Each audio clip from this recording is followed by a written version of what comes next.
स्वागत करती हूँ आप सभी दोस्तों का माय लाइफ एक्सपीरियंसेस में। इसी उम्मीद के साथ कि आप सब बहुत खुश और बहुत ठीक होंगे। इस सुनैना की ज़िंदगी में ऐसा क्या घटता है कि वो कोर्ट रूम में अपने डाइवोर्स का हियरिंग आने का इंतज़ार कर रही है। चलते हैं हम 3 साल पहले, जहाँ से इसकी शुरुआत हुई थी। जिस लड़के से सुनैना की शादी हुई थी वो सृजित था।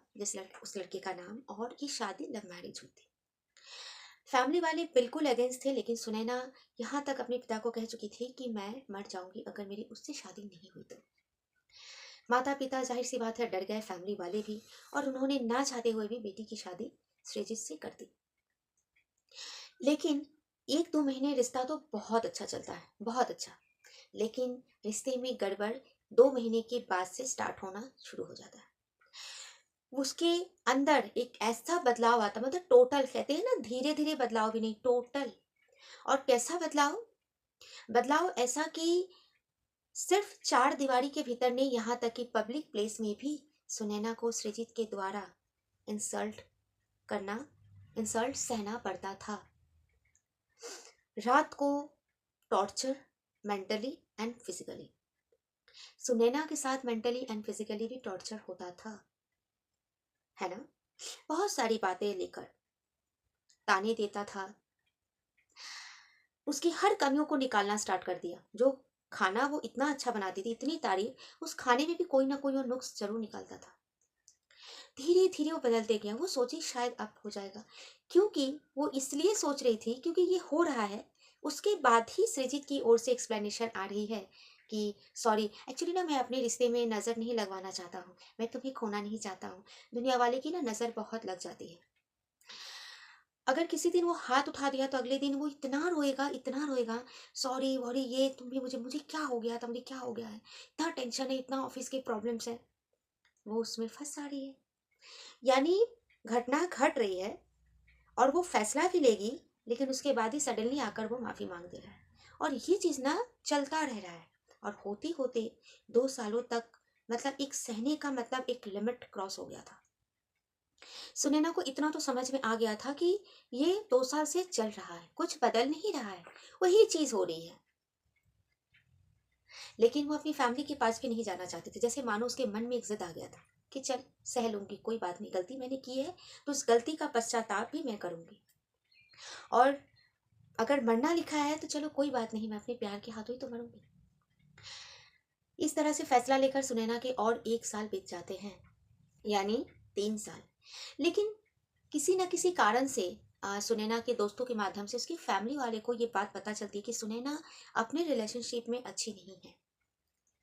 और उसके मम्मी पापा आते हैं, देखते हैं, तो बेटी बहुत खुशी खुशी सब कुछ उनको वेलकम करती है। जितना भी मेहमान नवाजी करनी चाहिए माँ बाप के लिए, उसने सब किया। पापा ने बस इतना कहा कि चाहे हम जितना छुपा लें अपनों से, लेकिन अपनों से जो दिल से रिश्ता निभाते हैं या समझते हैं, जानते हैं, उससे छुपाना मुश्किल ही नहीं, नामुमकिन है। इसलिए तुम मुझसे छुपाओ मत। उसने, पिता ने बस एक बात कहा कि बेटा, मैंने कल भी तुम्हारे ऊपर ना ज्यादा प्रेशर दिया था जब तुम इस जब मैं इस शादी के खिलाफ था, और मैं आज भी तुम्हें यह प्रेशर नहीं डालूंगा कि अब तुम सब कुछ छोड़कर घर आ जाओ। मैं बस इतना ही कहूंगा बेटा कि जिंदगी के कुछ रिश्ते होते हैं जो साथ निभाने और चलने के लिए बनते हैं, और कुछ ही रिश्ते होते हैं जो हमें लेसन देने के लिए आते हैं। डिसाइड तुम्हें ये करना है कि तुम्हारी जिंदगी का जो ये रिश्ता है, तुमने क्या फैसला किया, गलत सही वो बहुत बात की बात है।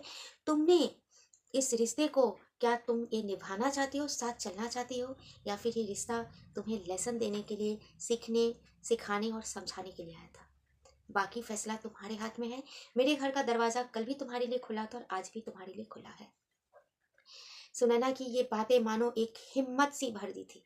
जो 1 साल पहले उसने फैसला लिया था, वो फैसला जैसे मानो कि लग रहा था कि मैं गलत थी या सही थी। पिता की बातों को चुनूं या 1 साल पहले फैसला जो मैंने लिया था उसे चुनूं। रात भर विचार करने के बाद वो ये समझ गई थी कि मुझे कौन सा फैसला लेना है। उसने ये सोच लिया था कि मैं आगे तो बढ़ जाऊंगी रिश्ते में, सह तो लूंगी, लेकिन कहाँ तक। हर चीज की एक सीमा होती है। शायद मेरी जिंदगी में वो सीमा, उल्लंघन हो चुका है उस सीमा का। और मैंने तो अपने पेरेंट्स को बताया भी नहीं। किस तरह से मेरे पेरेंट्स को ये बात पता चला और वो आ गए। कहीं ना कहीं सुनैना अपनी नियति का या फिर ये कहे कि अपने ईश्वर का इशारा भी वो समझ रही थी। और उसने अगले ही सुबह सृजित यानी उसके हस्बैंड के जागने से पहले वो घर छोड़ दी थी। जो कपड़े उसने पहने थे उसी कपड़े में वो निकल गई वहां से। पिता ने जैसे ही देखा बेटी को, बस एक ही बात उसने कहा कि घर की लक्ष्मी वापस आ गई। सुनैना का और हिम्मत बढ़ गया। लेकिन जब सुनैना का इतना हिम्मत बढ़ा और कोर्ट में केस करने से लेकर केस चलने तक सब कुछ सही तरह चल रहा था, फिर आज सुनैना को ऐसा क्या हुआ कि वो सब पास्ट में डूब गई और ये कश्मकश में डूबी हुई है कि कहीं मैं सही नहीं कर रही हूँ या गलत कर रही हूँ, या फिर मैं बहुत जल्दी फैसला तो नहीं ले रही हूँ, क्या मुझे थोड़ा और इंतजार करना चाहिए था। ये सोच रही थी। सोचते सोचते वो समय भी आ गया और सब कुछ मानो खत्म हो गया। सुनैना को कुछ भी एनिमनी या कुछ भी नहीं चाहिए था, बस उसको डिवोर्स चाहिए था और डिवोर्स हो गया। अब सवाल यहाँ पर ये आता है कि सुनैना क्या उन यादों से निकल पाई, या फिर सुनैना का क्या वो चैप्टर डिवोर्स कोर्ट रूम में तो खत्म हो गया, लेकिन क्या वो अपने मन से उस चैप्टर से उभर कर एक नेक्स्ट चैप्टर में गई, मूव ऑन की? क्या हुआ, कैसे हुआ? सुनैना दिन प्रतिदिन, मतलब डाइवोर्स के बाद भी उसका वही क्रिया होती है, मतलब वो मानो कि हैप्पी नहीं है। और माँ बाप को ये एब्जॉर्व करने में ज्यादा समय नहीं लगती है। माँ बाप अगर अच्छे होना है ना, तो वो बच्ची की जिंदगी मानो कि सवर ही जाती है। तो समझ में आ गया था कि अब शब्दों से तो नहीं होगा, अब कुछ एक्शन करना पड़ेगा। माँ ये बोलती कि बेटा चलो हम लोग आज बहुत दिनों बाद हम लोग सब मिलकर आज शॉपिंग करेंगे। उनकी एक छोटी बहन थी, बड़े भाई भाभी, यानी बहुत एक जॉइंट फैमिली थी। वो कहती नहीं पापा आप सब जाओ, मुझे नहीं जाना। मैं कि नहीं, हम तो तुम्हारे सिवा जाएंगे ही नहीं। हम बिल्कुल उन यादों को ताज़ा करेंगे जब हम सब मिलकर एक साथ शॉपिंग के लिए जाते थे। आज हम शॉपिंग करेंगे, आज बाहर हम लोग डिनर करके फिर घर आएंगे। बहुत मना करने के बावजूद सुनैना को लेकर उसकी फैमिली वाले निकल जाती है। जब वहाँ पे वो कपड़े देखते हैं तो उसको कोई इंटरेस्ट नहीं होता है, लेकिन सुनैना की भाभी बोलती है कि देखो ना कपड़ा, ये अच्छा है वो अच्छा, मतलब वो सभी बोलती है। अचानक सुनैना बोलती है कि भाभी आप तो सभी कपड़ों को बोल रही हैं कि ये अच्छा वो अच्छा है, देखिए ना इसका कलर ना मुझे लगता है कि शायद कलर इसका गिरने लगेगा, इसका मटेरियल मुझे कुछ सही नहीं लग रहा, कुछ दूसरा देखिए ना। ऐसे करके सुनैना वन टू करके बोलना स्टार्ट करती है और पापा बहुत खुश होते हैं। फिर बोलते हैं कि देख मैंने बेटा तेरे लिए ना ये वाला लिया है कपड़ा, कैसा है? बोलते नहीं पापा आप मेरे कलर कैसे भूल गए, मुझे ये कलर बिल्कुल पसंद नहीं है। पापा और खुश होते हैं क्योंकि पापा के मन में तो कुछ और चल रहा होता है। फिर शॉपिंग वॉपिंग करके वो खाने के लिए जाते हैं रेस्टोरेंट में। वहाँ पर खाना ऑर्डर किया जाता है और वो खाना ऑर्डर किया जाता है जो सुनैना को बिल्कुल पसंद नहीं था। वो बोलती है पापा आप लगता है इतना तो याद है कि मैं आपकी बेटी हूँ, पर शायद आप मेरी पसंद और नापसंद सब भूल गए, मुझे ये डिश बिल्कुल नहीं पसंद है। पापा बोलते हैं हाँ बेटा मुझे मालूम है, तो फिर जब आपको मालूम है तो आप ऐसा क्यों कर रहे हैं? पापा बोले कि बेटा हम अपने कलर, कपड़े का मटेरियल या फिर फेवरेट डिश, फेवरेट रेस्टोरेंट, हमारे जीवन में सब कुछ जैसे मानो एक निश्चित है। सुनैना बोल रही है मैं समझी नहीं। मैं सिंपल सी बात है बेटा कि हम चीज़ों को, इतनी सारी चीज़ों को हम पसंद करते हैं। फोन, तुम तो वो फोन यूज करती थी ना, आज ये फोन, कैसे तुम्हारा ब्रांड चेंज हो गया? नहीं पापा ये ब्रांड ना बहुत अच्छा है, ये मार्केट में बहुत अच्छा चल रहा है, इसका फीचर बहुत अच्छा है। मतलब मैं भी तो वही कह रहा हूँ कि ब्रांड जैसे बदलते हैं वैसे जिंदगी भी बदलता है। ये जिंदगी का चैप्टर है, जिंदगी थोड़ी एक ही चैप्टर से थोड़ी ना जिंदगी शुरू और खत्म हो जाती है। जिंदगी एक होती है, किताब एक होती है, किताबों में अनेक चैप्टर्स होते हैं, वैसे जिंदगी में भी कई सारे चैप्टर होते हैं। लेकिन एक चैप्टर अगर खत्म हो गया दैट मीन्स ये नहीं कि अगला चैप्टर है ही नहीं, पूरी किताब ही खत्म हो गई, पूरी जिंदगी ही खत्म हो गई। किस फैसले में डूबी हुई हो तुम, सही हो या गलत? कोई सही गलत नहीं होता है। तुम सही थी, तुमने तो उससे सच्चा प्यार किया था ना। वो चुपचाप सुन रही थी। बोले हाँ पापा। अब सोचो तो उसके साथ तुम्हारी कितनी अच्छी यादें होंगी। बोले बहुत सारी पापा। बस तुम क्या कर रही हो, उन यादों से मूव ऑन करने की कोशिश करो, उस यादों को तुम पीछा छुड़ाना चाह रही हो। पर बेटा इस दुनिया में ना यादों से पीछा छुड़ाना इतना आसान नहीं है। मरने के दिन तक व्यक्ति के जीवन में कुछ यादें ऐसी होती हैं बचपन से लेकर उस वक्त तक, उस सारी यादें ना उसकी इस मेमोरी में लॉक हो जाती है, जो कभी डिलीट नहीं होती है, कभी डिलीट नहीं होती है। तो उसको डिलीट करने की कोशिश क्यों कर रही हो तुम?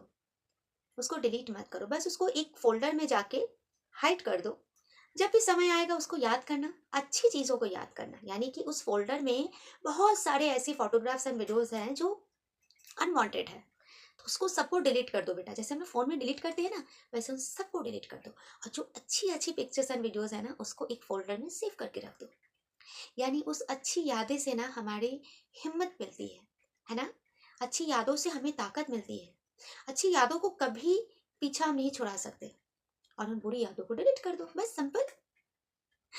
आप जब लाइफ का जब चैप्टर, जो तुम इस चैप्टर से जो तुम सीखी हो, उस सीखने को अगले चैप्टर में इस्तेमाल करना, कि तुम्हारा इस चैप्टर से मॉरल ऑफ द स्टोरी क्या थी।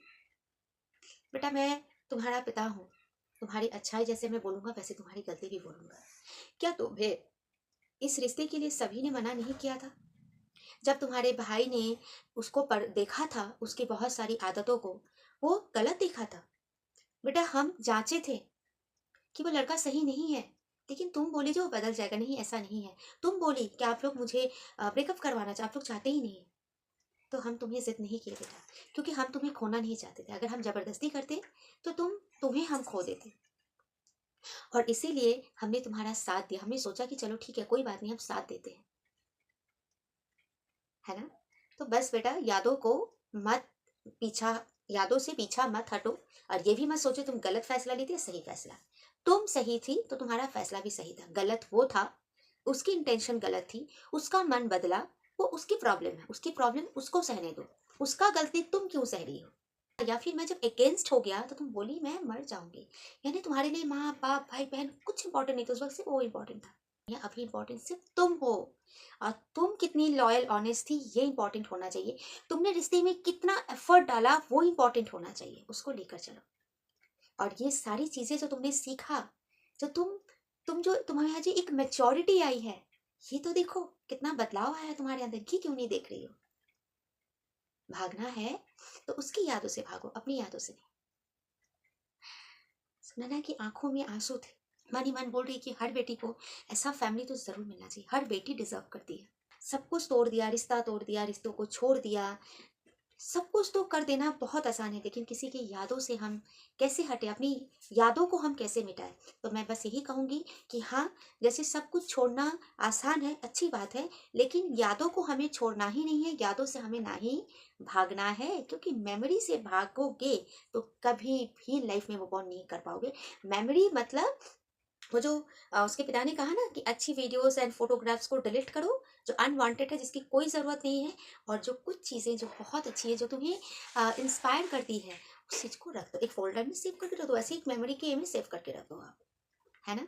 आप, मुझे नहीं लगता कि इसके बाद मुझे आपको समझाने की ज़रूरत है, आप बहुत समझदार हो।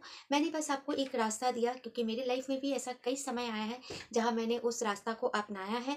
तो दोस्तों मैं इस स्टोरी को या फिर इस अपनी बातों को यहीं पे सीमित करती हूँ।